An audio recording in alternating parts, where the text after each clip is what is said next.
Welcome to মুন্নিজ world.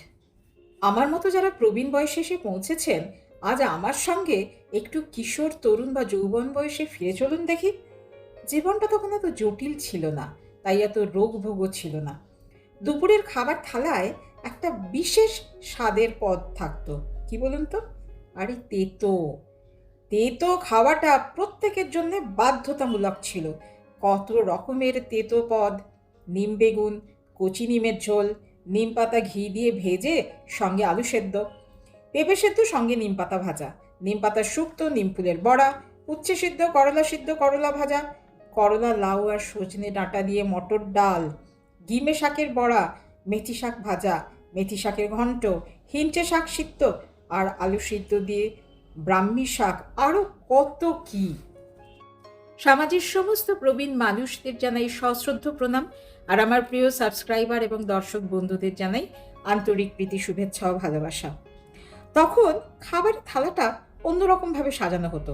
ভাতের সঙ্গে তেতো, তারপর ডাল, শাক ভাজা, শাকের ঘন্ট, বেগুন ভাজা, পটল ভাজা, কুমড়ো ভাজা, নিরামিষ তরকারি, চচ্চড়ি, পোস্ত, আলুর দম, পেঁপের ডালনা, ফুলকপি আলুর ডালনা, মাছ, মাংস অথবা নিরামিষ কোপ্তা, চাটনি, আর শেষ পাতে মিষ্টি বা পায়েস বা মিষ্টি দই।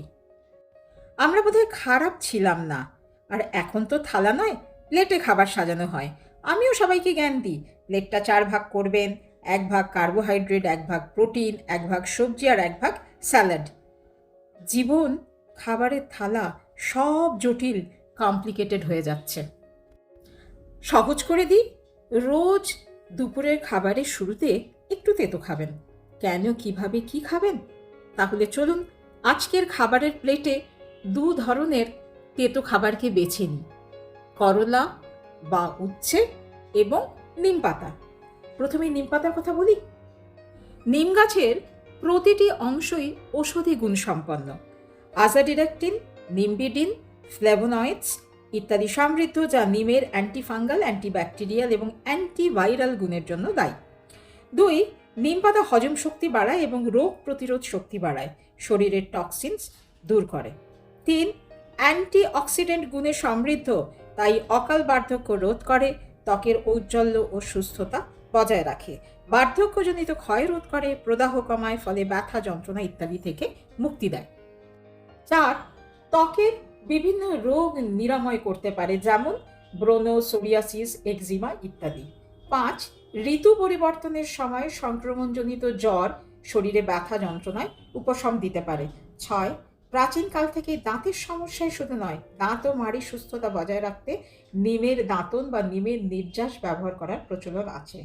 7, ব্লাড সুগার নিয়ন্ত্রণে রাখে, এর নতুন কথা কি? 8, বেশি ইউরিন হওয়ার ফলে ইউরিনের জায়গায় চারপাশে চুলকানি হলে নিম পাতা ও হলুদ বেটে প্রতিদিন সকালে ব্রেকফাস্টের সময় 1 টেবিল চামচ রস খেতে হবে। 9, ঠান্ডা লাগা দাঁত থাকলে নিয়মিত শুকনো খোলায় ভাজা নিম পাতা ভাতের প্রথম পাতে খেতেই হবে। 10, নিম কিন্তু কৃমিনাশক, তবে 3 বছরের কম বয়সের শিশুদের না খাওয়ানোই ভালো।